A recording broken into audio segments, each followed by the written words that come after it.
Who knew bikie types were such soccer fans? And committed fans as well. They got up at 2 o'clock in the morning to scream for their teams being Real Madrid and Liverpool, who played in the recent Champions League final. Bikies and drug dealers watching sport wouldn't ordinarily make the front page of the paper were it not for the fact the men in question were watching the game from inside prison. A half a dozen of WA's more notorious jailbirds threw a late-night football party on May 29. It was the idea of one-time state commander of the Comancheros, Steve Milankovsky, who goes by the name Shorty.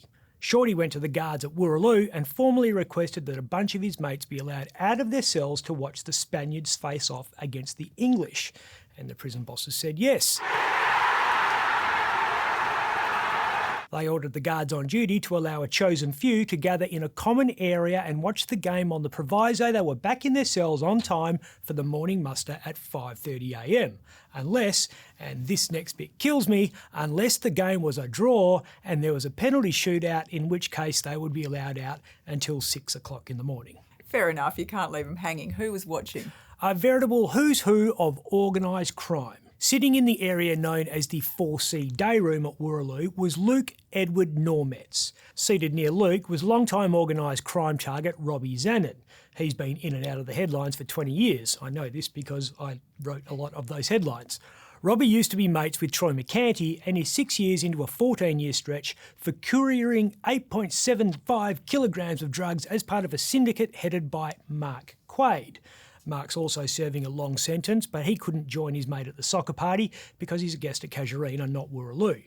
The drug operation that landed Mark and Robbie in Porridge was linked to the Comancheros, which might explain why Shorty wanted Zanin at the game. Okay, so they worked with the Comancheros, but they're mates with McCanty. Who, at the time they were friends, was a coffin cheater. Bikies can be a fickle bunch, what can I say?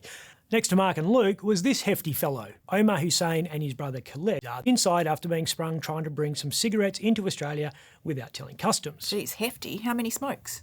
9.5 million, so a custodial sentence was probably warranted. I'm going to stand here and watch you smoke every one of those cigarettes.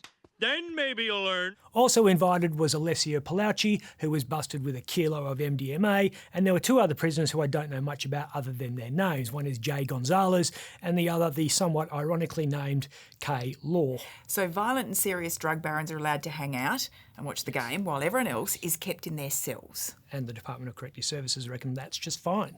The official statement said, these prisoners were in a separate unit, night staff were advised of the approval, the prisoners did not leave the unit, and there were no recorded incidents.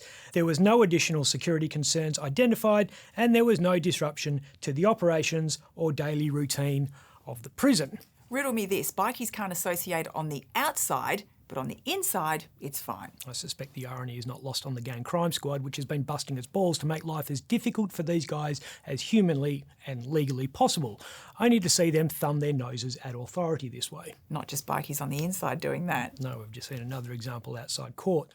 Like all one percenters, former Hells Angels enforcer Dayne Brajkovich has had to cover up his gang tattoos.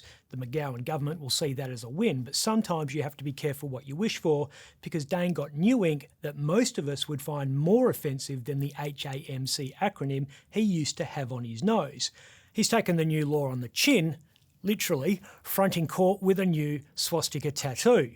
Ever since the insignia ban came into effect, many bikies have said there's something a little off about not being able to show a Hells Angels logo whilst being free to sport a swastika tattoo. Is Dayne a Nazi? I don't think so. Some bikies are. The Fourth Reich gang, for example, isn't nuanced about its political belief system. The Coffin Cheaters have a thing in one of their clubhouses that has a swastika on it, but I haven't seen it in any of their other colours. And the Mongrel Mob, which counts a lot of Maoris as members, have tried to reclaim the Nazi emblem, which is an obvious symbol of racism, to take its power away. I reckon in Dayne's case, he's making a statement about the logic of the insignia laws, or lack thereof. He was responsible for these laws coming in the first place, so who knows? Maybe the AG will ban the swastika and other offensive political emblems. I wonder how John Quigley feels about bikies throwing a party in prison. I don't think he'd be terribly impressed. I don't think Corrective Services Minister Bill Johnson is either, just quietly, even though he's saying publicly there was nothing inappropriate about the May 29 event. He made the point that the prisoners involved were all being prepared for life on the outside. I'll be out of here by noon. Hey, maybe we'll have lunch together, huh?